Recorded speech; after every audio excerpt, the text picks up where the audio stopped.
नमस्कार, hand news देख रही हैं आप। मैं हूं आपके साथ साधना बत्रा। बुलेटिन का आगाज कर रहे हैं बड़ी खबर के साथ। हरियाणा में नगर निकाय चुनाव का सियासी माहौल पूरी तरह से गर्म हो चुका है। बीजेपी कांग्रेस ने अपना अपना घोषणा पत्र जारी कर दिया है और जनता को साधने की कोशिश लगातार तेज कर दी है। इधर बीजेपी ने पंचकुला स्थित प्रदेश कार्यालय पंचकमल में मुख्यमंत्री नाथ सिंह सैनी की मौजूदगी में अपना संकल्प पत्र जारी किया, तो उस मौके पर प्रदेश अध्यक्ष मोहनलाल बड़ोली और कई वरिष्ठ नेता मौजूद रहे। बीजेपी ने अपने विजन डॉक्यूमेंट में शहरी विकास, बुनियादी ढांचे, स्वच्छता, आवास, डिजिटल सेवाओं और नागरिक सुविधाओं को प्राथमिकता दी है।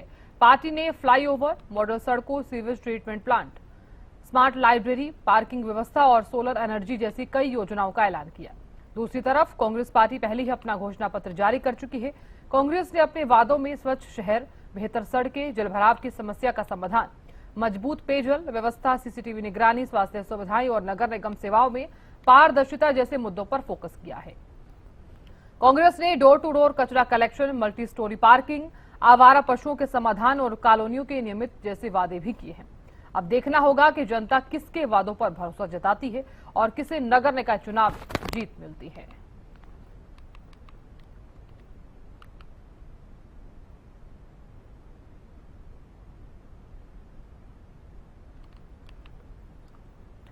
तो बीजेपी और कांग्रेस ने अपना अपना घोषणा पत्र जारी कर दिया है और घोषणा पत्र जारी करते हुए जनता को साधने की कोशिश जो है वो तेज हो गई है। इधर भारतीय जनता पार्टी ने प्रदेश कार्यालय पंचकमल में मुख्यमंत्री नाथ सिंह सैनी की मौजूदगी में अपना कल संकल्प पत्र जारी किया और कांग्रेस भी जिस तरह से आप जानते हैं किस तरह से अपना संकल्प पत्र जारी कर चुकी है, तमाम घोषणाएं कर चुकी है। इधर भारतीय जनता पार्टी का जिक्र किया जाए तो बीजेपी ने अपने विजन डॉक्यूमेंट में शहरी विकास, बुनियादी ढांचे, स्वच्छता, आवास, डिजिटल सेवाएं, नागरिक सुविधाओं को प्राथमिकता दी है। पार्टी ने फ्लाईओवर, मॉडल सड़कें, sewage treatment plant, smart library, parking व्यवस्था, सोलर एनर्जी जैसी कई योजनाओं का ऐलान किया है। हालांकि इधर कांग्रेस पार्टी जो अपना घोषणा पत्र पहले ही जारी कर चुकी है। कांग्रेस ने अपने वादों में स्वच्छ शहर, बेहतर सड़कें, जलभराव की समस्या का समाधान, मजबूत पेयजल व्यवस्था, सीसीटीवी निगरानी, स्वास्थ्य सुविधाएं और नगर निगम सेवाओं में पारदर्शिता जैसे मुद्दों पर फोकस किया है। हालांकि कांग्रेस ने डोर टू डोर कचरा कलेक्शन, मल्टी स्टोरी पार्किंग, आवारा पशुओं के समाधान और कॉलोनियों के नियमितीकरण जैसे वादे भी किए हैं। अब देखने वाली बात यह है कि जनता किसके वादों पर कितना भरोसा जताती है और किसे इस चुनाव में जीत मिलती है, तो देखने वाली बात होगी।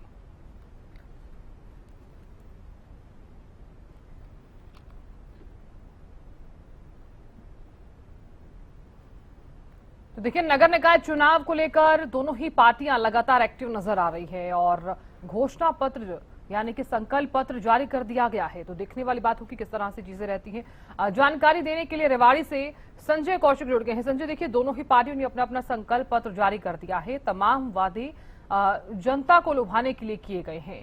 क्या माना जाए, जनता अब किन किन वादों पर भरोसा जताएगी और किस पार्टी पर भरोसा जताएगी?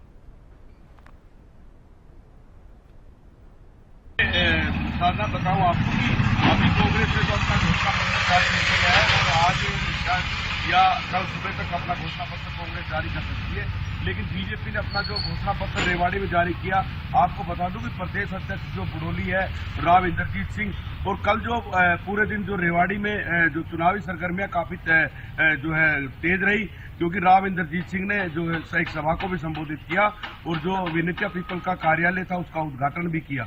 और कल शाम को जो है जो प्रदेश अध्यक्ष रेवाड़ी आए और यहाँ पर लगभग 10 जो पार्षद और एक जो चेयरपर्सन है गुड़गांव की, उनको भारतीय जनता पार्टी में शामिल किया गया। तो एक कल बड़ी जो है सरगर्मियां रही जो भारतीय जनता पार्टी की ओर से।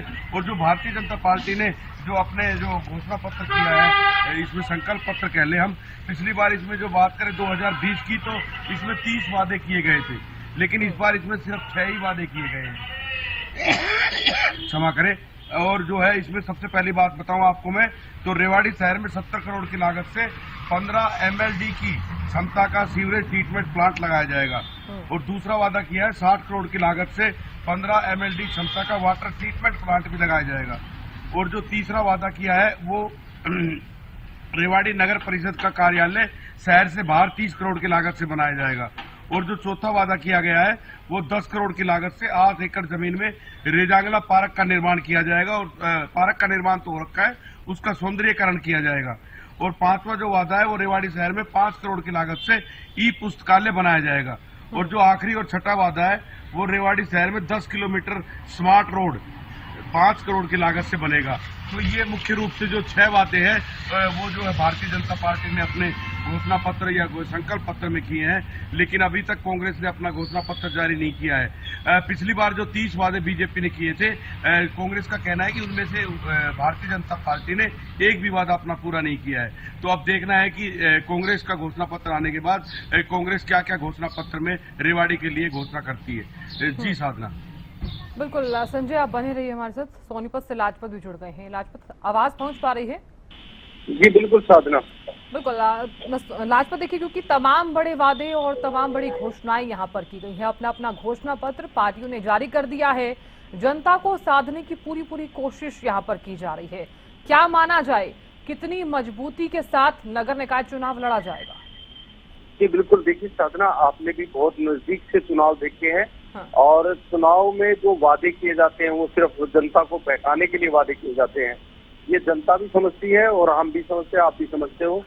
लेकिन वादों पर कितना कोई खरा उतरता है ये आने वाला वक्त बताएगा, क्योंकि लगातार जैसे जैसे चुनाव के दिन बढ़ रहे हैं वैसे वैसे लोगों की चिंताएं बढ़ रही हैं।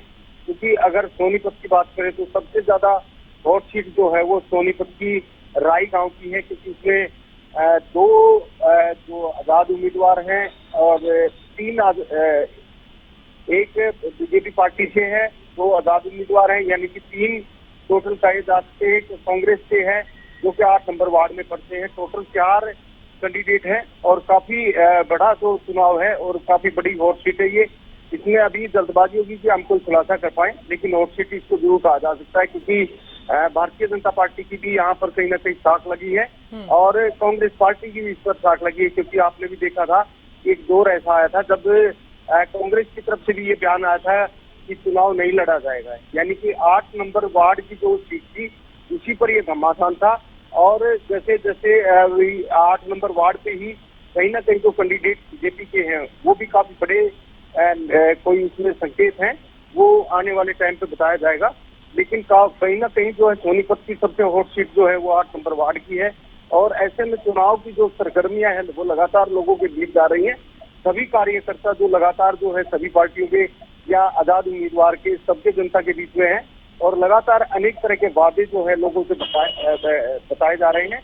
अब देखना यही होगा साधना, आपने भी आपको पता है कि वादे जरूर किए जाते हैं, लेकिन वादों पर कौन कितना खरा उतरता है।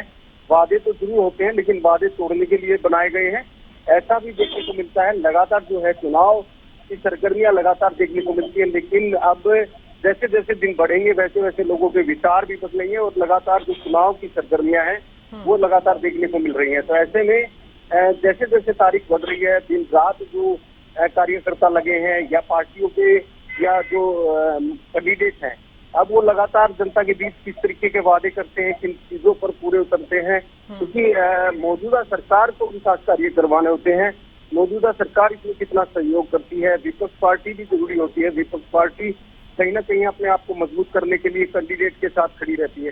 तो ऐसे में देखना यही होगा कि कब तक लोगों के विचार बदलते हैं और क्या मुद्दे रहते हैं। जी ठीक है लाजपत, आप बने रहिए हमारे साथ। संजय भी लगातार बने हुए हैं। संजय, देखिए लोक लुभावने वादे लगातार किए जाते हैं और पार्टियां जब जब भी चुनाव होते हैं तब तब वादे भी किए जाते हैं, लेकिन जनता फिलहाल क्या चाहती है ये भी जानना सबसे ज्यादा जरूरी हो जाता है।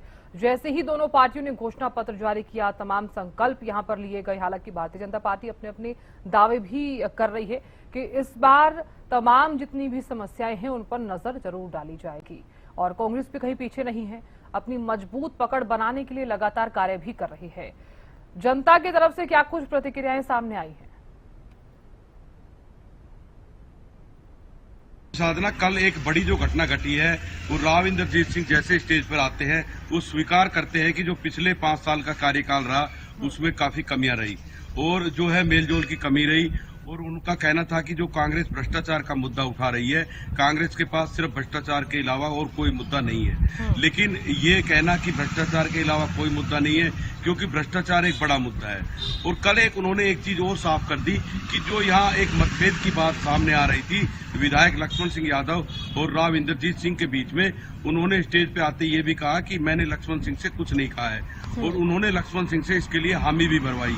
तो राव साहब ने ये स्वीकार तो किया कि जो है पिछला जो कार्यकाल है वो भारतीय जनता पार्टी का अच्छा नहीं रहा, और उन्होंने एक वादा और जनता के सामने किया कि इस बार अगर शहर की जनता भारतीय जनता पार्टी के नुमाइंदे को चुनती है तो राव इंद्रजीत सिंह हर महीने मीटिंग के अंदर जो है नगर परिषद की जो मीटिंग होती है उसमें मैं खुद शामिल होऊंगा, और किसी भी तरह का भ्रष्टाचार और किसी भी तरह के जो आपस में मतभेद होते हैं उनको नहीं होने दूंगा। तो राव साहब ने कल काफी खुलकर जो है बातें जनता के सामने रखी, और एक उन्होंने जो बड़ी बात कही कि जो केएमपी के ऊपर जो 5 शहर बनाने की केंद्र सरकार की योजना है, उसने कहा कि मैं डटकर इसका विरोध करूंगा और मैं प्रधानमंत्री नरेंद्र मोदी जी से भी इस बारे में मिलूंगा और बात करूंगा, क्योंकि हमारी जमीन को नींबू की तरह निचोड़ लिया जाएगा।